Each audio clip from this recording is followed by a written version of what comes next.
What's up guys, this is Chris here, and today we're going to be looking at a precision rifle. We're going to be talking about the Woox Furiosa chassis, and it actually has the wood up front, the wood in the back, and the entire thing is actual a chassis, and you do just drop your action into it.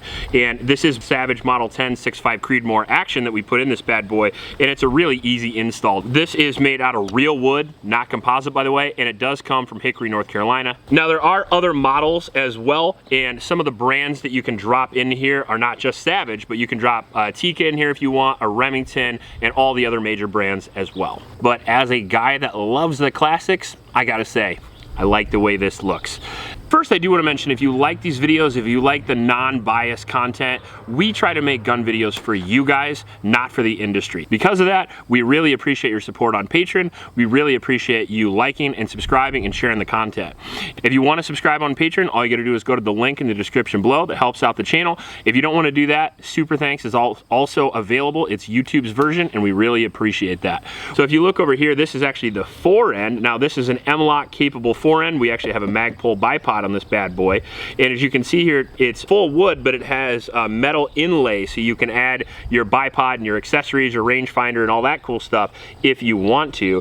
And I think the real star of the show, however, is going to be on the back here. This is actually the stock, and it's a precision stock, which I'm a pretty big fan of. So if you look at the back here, the stocks matter a lot on precision stocks because you actually are going to want the correct adjustment for your face and for your shoulder. So here we have a Macmillan style drop on the actual pistol grip itself, which is very comfortable and very cool. And then we have dials for adjustment over here, so you can adjust the cant if you want. On the back here, we actually have a cheek piece, a fully adjustable cheek piece that once I've got on my precision rifles, I cannot let go now. Last year we had the Springfield Waypoint, and it didn't have an adjustable stock, and no matter how good that gun was without an adjustable stock, I just couldn't shoot it as well as I could with finer adjustments.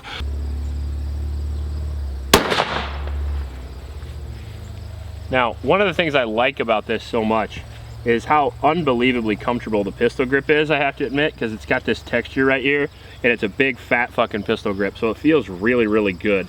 The way to adjust this is simply put your face on it, close your eyes, open your eyes again to your natural point of aim, and if you're not perfectly behind your scope, you're gonna have to adjust it high or low, because when you're trying to shoot precision rifle, you want to have as little muscular use as possible. You want to be using your skeletal system, and that doesn't run out of endurance, so you want to set your rifle up right away, so you're not trying to hold your face right behind the scope. The cheek piece, that's what it's designed to do, is hold your face right behind the scope.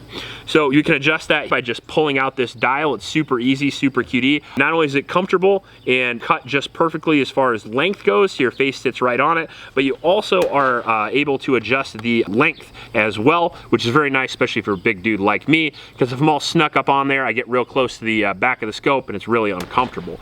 We also have QD systems here, and then we have a spot here to mount a rear monopod as well. We also have the Riton optic scope on there.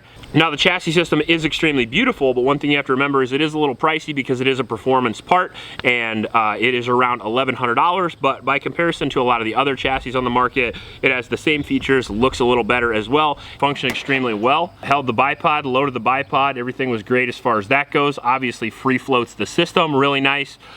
Looks amazing. That's honestly kind of the selling point of it. It kind of does as well as all the other precision chassis systems, but it's just made of solid wood and it looks phenomenal. Kind of gives you that old baller look when you're over at the range, you know what I mean? Like them old guys who show up with guns that you don't know what they are, like $15,000 over and unders, that kind of thing.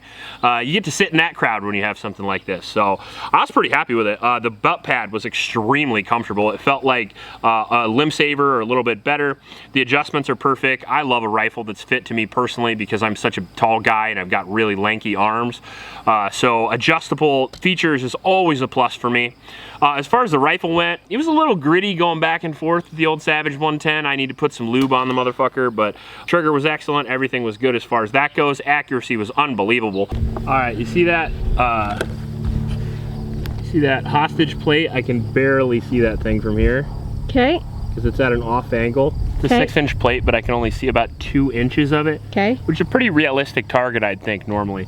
So we're gonna try to take a shot from a pretty stable position here at a target that's probably about that big at 50 yards.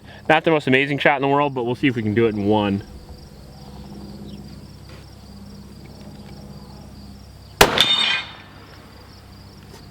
Oh yeah. I mean, at 100 yards, we have 1 hole accuracy with this rifle setup, which is pretty crazy. All right, we're gonna try to take some headshots on those Wilson target, or Wilson combat targets. We're at about 95 yards here. And the headshot, it actually has a little cutout on the steel targets, which is pretty cool. But I believe that they're either 4 or 6 inch headshot boxes, so. Should be pretty easy, but it'll be fun too. Maybe we'll knock one over.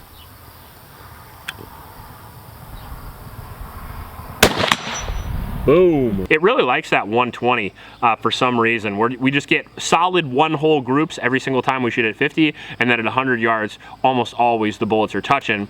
100 yards with a 24 power scope is not that fucking difficult either, by the way. Quality ammo, quality rifle, and now we have a quality chassis system. Overall, if you're looking for something steampunkish, very wood, classy quality, I think this is a really good way to go. If you like this video, please like and subscribe. Please help out your local homeless shelters, and remember to recycle. I'll check you later.